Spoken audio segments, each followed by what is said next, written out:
If you think that your thoughts have something to do with your future, just from a theoretical standpoint, that your thoughts create your destiny, and you think 60 to 70,000 thoughts in one day, and 90% of those thoughts are the same thoughts as the day before, well, then your life isn't going to change very much as long as you're thinking the same way.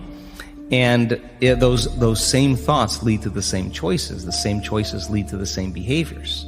The same behaviors create the exact same experiences, and we anticipate the same feelings or emotions from those experiences, and those emotions are the payoff that drive our very same thoughts. Well, our biology, our neurocircuitry, our neurochemistry, our hormones, and even our gene expression will be equal to how we think, how we act, and how we feel.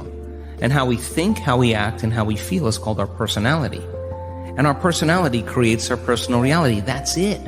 So the present personality who's listening to this show has created the present personal reality called their life. So if you can latch on to this idea, if you want to create a new life, a new personal reality, you got to change your personality, which means you better start thinking about what you've been thinking about and changing it.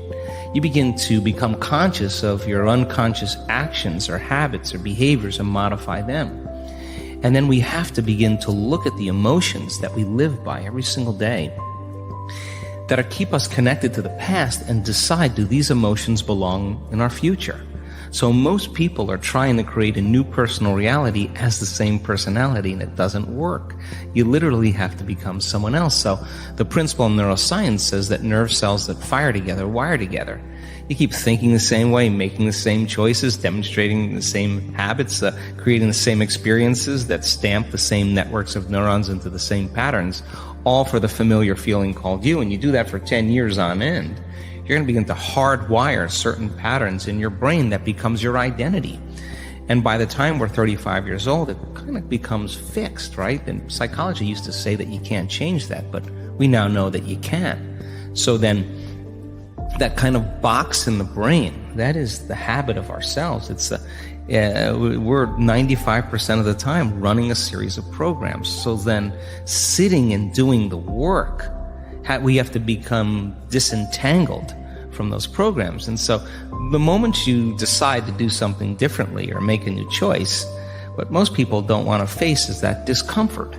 And that discomfort, that uncertainty, that lack of predictability, that unknown is what people are afraid of, because they'd rather live in guilt. At least they can predict who they're going to be than take a chance in possibility. You have to really begin to mentally rehearse. Ask yourself at the end of your day. I do this every day. How'd I do? How'd I do today, bro? How'd you do? Did you do good? Where'd you fall from grace? What was it that caused you to go unconscious for the rest of the day? Like, what was that moment? Now, if you're a student of life, you'll begin to contemplate, well, it was that person that said that thing, then I reacted, or I got this email, or things didn't go my way, and I started feeling angry or frustrated or fearful.